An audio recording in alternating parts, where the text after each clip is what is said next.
আজি শঙ্খে শঙ্খে মঙ্গল গাও, জননী এসেছে দ্বারে। বাসন্তী দুর্গাপূজা সমাগত। প্রকৃতি তাই অপূর্বভাবে সজ্জিত হয়েছে।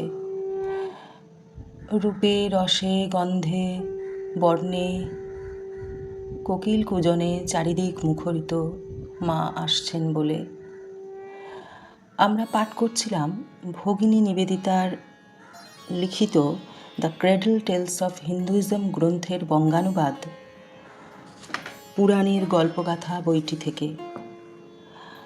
আমরা ধারাবাহিকভাবে পাঠ করে চলেছি, কিন্তু অপূর্বভাবে দেখছি যে এই পাঠ্য বিষয়টি আমাদের ব্রত পূজা পালা পার্বণের সঙ্গে কেমনভাবে যেন সামঞ্জস্যপূর্ণ হয়ে চলেছে। ভগিনী নিবেদিতা আমাদের ভারতবর্ষের এই যে ব্রত অনুষ্ঠান পূজা পার্বণাদি এগুলির প্রতি বিশেষ শ্রদ্ধাশীল ছিলেন। জানি না, সেই জন্যই হয়তো আজও দেখছি যে এই পাঠ আর প্রকৃতির যে মা দুর্গার যে পূজা আসছে, বাসন্তী পূজা, তার সঙ্গে সামঞ্জস্যপূর্ণ হয়েছে। আমরা আগের অংশটি পাঠ করেছিলাম, এখন দ্বিতীয় পর্বের পাঠ শুরু হচ্ছে। সেখানে কি আছে সেই দ্বিতীয় পর্বের অংশটির নাম হলো ভারতীয় মহাসতীদের উপাখ্যান। তার প্রথম গল্পটি হলো আদর্শ স্ত্রী সতী। সৃষ্টির আদিকালে দক্ষ নামে এক দেবতা ছিলেন। তিনি নিজেকে দেবতা ও মানুষ উভয়েরই প্রধান বলে মনে করতেন। একবার এক বিশাল যজ্ঞসভায় সমস্ত দেবতা উপস্থিত হয়ে সর্বসমক্ষে দক্ষকে তাদের প্রভু বলে স্বীকার করে নেন। কেবলমাত্র সেখানে উপস্থিত একজন ভস্মভূষিত জটাজুটধারী শির ভিখারি বেশে দণ্ড ও ভিক্ষাপাত্রধারী দেবাদিদেব মহাদেব দক্ষের পাদস্পর্শ করেননি। কেবলমাত্র দয়াপরবশ হয়েই তিনি তার থেকে বিরত ছিলেন। আমরা সকলেই জানি যে যদি কোনো নিম্ন অধিকারী পুরুষের সমক্ষে কোনো উচ্চ অধিকারী পুরুষ নত হন, তাহলে সেটি ওই ব্যক্তির দুর্ভাগ্য বহন করে আনে। কারণ এর ফলে নিম্ন অধিকারী ব্যক্তির অহংকার বৃদ্ধি হয় এবং অবশেষে তা তাঁর পতনের কারণ হয়। সেই জন্য শিব সামনে নত হননি এবং তিনি কালক্রমে এই ঘটনাটিকে ভুলেও গিয়েছিলেন। কিন্তু হতভাগ্য দক্ষ সেটি ভোলেননি। তিনি এর প্রকৃত কারণ না বুঝে সেই দিন থেকেই শিবকে তাঁর শত্রুরূপে ঘৃণা করতে শুরু করলেন।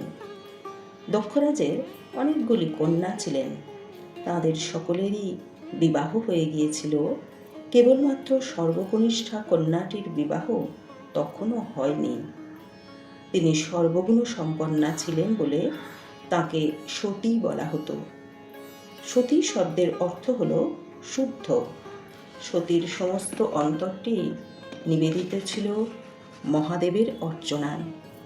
তিনি শিবের মূর্তির সামনে প্রতিদিন পূজা সাঙ্গ করে প্রার্থনা করতেন, যাতে তিনি সারা জীবন ধরে একমাত্র শিবকেই ভালোবেসে যেতে পারেন। ইতিমধ্যে সতী বিবাহযোগ্যা হয়ে উঠেছেন দেখে দক্ষ তার উপযুক্ত পতি নির্বাচনের জন্য এক স্বয়ম্বর সভার আয়োজন করলেন। এই কথা জেনে সতী চিন্তাকুলা হয়ে পড়লেন, কারণ তিনি ইতিমধ্যে মনে মনে শিবকে তাঁর পতিরূপে বরণ করেছেন। অবশেষে সেই দিনটি এসে উপস্থিত হল। নিমন্ত্রিত পানি প্রার্থী দেবতারা এবং রাজারা সেই সভায় সতীর পানি গ্রহণের জন্য উৎসুক হয়ে বসে আছেন। সতী ধীরে ধীরে মালা হাতে সেই সভায় প্রবেশ করলেন।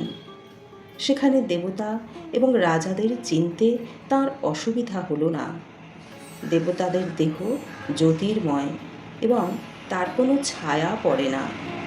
প্রত্যেকেই বিভিন্ন আভূষণে ভূষিত হয়ে উজ্জ্বল নক্ষত্রের মতো সভায় বসেছিলেন। এদের মধ্যে যে কোনো একজনকে তার পছন্দ মতো তিনি পতিরূপে বরণ করে নিতে পারেন। তাতে তিনিও সুখী হবেন, আর তার পিতাও আনন্দিত হবেন। কিন্তু সতীর দৃষ্টি শুধু একজনকেই খুঁজে বেড়াচ্ছিল। তাকে এই সভায় উপস্থিত না দেখে হতাশাগ্রস্ত হয়ে তিনি উচ্চৈঃস্বরে সভার মধ্যস্থলে দাঁড়িয়ে বললেন, যদি সত্যিই আমি কায় মনোবাক্যে তোমায় পতিরূপে বরণ করে থাকি, তবে হে মহাদেব, তুমি আমার এই বরমাল্য গ্রহণ করো। এই কথা বলে তিনি তার হাতের মালাটি শূন্যে নিক্ষেপ করলেন। সভাস্থ সকলে বিস্মিত হয়ে দেখলেন শিব স্বয়ং সেই সভা মধ্যে উপস্থিত এবং তার গলায় সেই বরমাল্যটি শোভা পাচ্ছে। এই ঘটনায় দক্ষরাজ প্রচণ্ড ক্ষিপ্ত হলেও তার আর কিছু করার ছিল না। রাজকন্যার নির্বাচনই চূড়ান্ত এবং তাদের বিবাহ অনুষ্ঠান সম্পন্ন করতে হবে। বিবাহ কার্য শেষ হয়ে যাবার পর দক্ষরাজ তাঁর কন্যাকে ভৎসনা করে বললেন, তুমি নিজের ইচ্ছাতেই এই ভিখারির গলায় মালা দিয়েছ। ভিখারির স্ত্রী হয়েই থাকো। আমি আর কখনো তোমার মুখ দর্শন করতে চাই না। অতঃপর শিব তাকে নিয়ে কৈলাসে নিজ ধামে গেলেন। বাল্যকাল থেকে তিনি যে প্রার্থনা করেছেন এবং স্বপ্ন দেখেছিলেন তা পূর্ণ হতে দেখে সতীও পরম সুখে দিন কাটাতে লাগলেন। একদিন হঠাৎ নারদমুনি কৈলাসে এসে উপস্থিত। শিব তখন ব্যাঘ্রচর্মের আসনে ধ্যানমগ্ন হয়ে বসেছিলেন। শিবের ধ্যান ভাঙার পর তিনি তাকে বললেন, আপনার শ্বশুর দক্ষরাজ এক বিশাল যজ্ঞের আয়োজন করেছেন। সেখানে সবাইকে তিনি আমন্ত্রণ জানিয়েছেন, শুধু আপনাকে বাদ দিয়েছেন। আপনাকে সর্বসমক্ষে অপমান করার জন্যই তিনি এই কাজ করেছেন। শিব শুনে শান্তভাবে বললেন, সে তো ভালোই হয়েছে। আমি সব কিছুর থেকে, এমনকি সৃষ্টি ও প্রলয়ের দায়িত্ব থেকেও মুক্ত হয়ে নীরবে ধ্যানমগ্ন থাকতে চাই। নারদ বুঝলেন এখানে বিশেষ সুবিধা হবে না।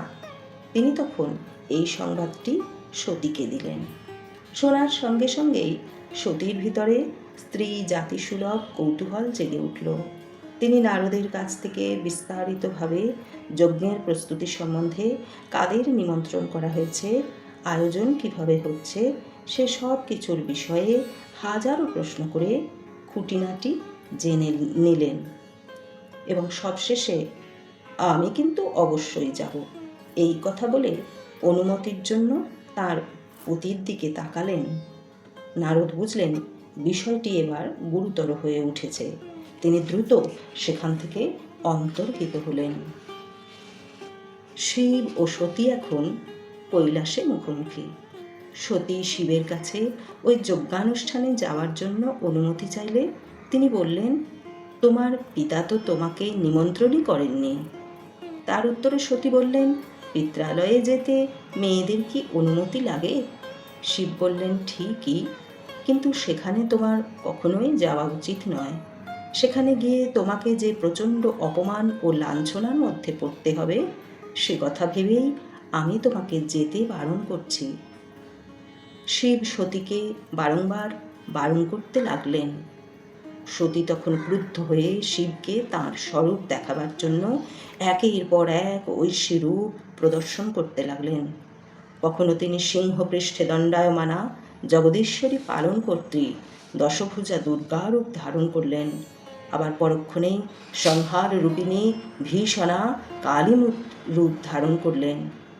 তাঁর এই রূপগুলি দেখে দেবাদিদেব মহাদেব ভীত হয়ে তাকে শান্ত হওয়ার জন্য স্তবস্তুতি করতে লাগলেন। সতী তখন তাঁর স্বাভাবিক রূপে ফিরে এসে শান্ত হয়ে বললেন, তুমিই তো বলেছ যে মানব জাতির সামনে প্রকৃত স্ত্রীর আদর্শকে তুলে ধরার জন্য আমাকে নানা বাধা বিপত্তি অতিক্রম করতে হবে। সর্বোপরি আমি সমস্ত জগৎকে ধারণ করে আছি। তাহলে কটুবাক্য আমাকে কি করে আঘাত করবে? মহাদেবের সম্মতি লাভ করে সতী ভিখারিণী বেশে বৃষবাহনে চড়ে নন্দীকে সঙ্গে নিয়ে দক্ষগৃহের অভিমুখে যাত্রা শুরু করলেন। পিতৃগৃহে পৌঁছে তিনি যজ্ঞশালায় প্রবেশ করলেন। কয়েক বছর আগেও যিনি এই গৃহে সুবেশা শালঙ্কারা হয়ে ঘুরে বেড়াতেন, তাকে ওইরূপ ভিখারিণীর বেশে আসতে দেখে সেখানে উপস্থিত রানীর মতো সুসজ্জিতা তাঁর বোনেরা বিদ্রূপের হাসি হাসতে লাগলেন। সতী তাতে ভ্রুক্ষেপ না করে যজ্ঞশালার সেই অংশে যেখানে তাঁর পিতা শাস্ত্রজ্ঞ পুরোহিতদের সঙ্গে যজ্ঞকর্ম শুরু করার জন্য প্রস্তুত হচ্ছেন, সেখানে উপস্থিত হয়ে পিতার সামনে শ্রদ্ধাবনত হলেন। তাকে দেখে দক্ষ ক্রুদ্ধ হয়ে তিরস্কার করে বললেন, আমি তোমাকে বিতাড়িত করে ভিখারির স্ত্রী বলে অভিশাপ দিয়েছিলাম, তারপরেও তুমি কেন এখানে এসেছো? সতী নম্রভাবে বললেন, পিতার অভিশাপ সন্তানের কাছে আশীর্বাদ তুল্য।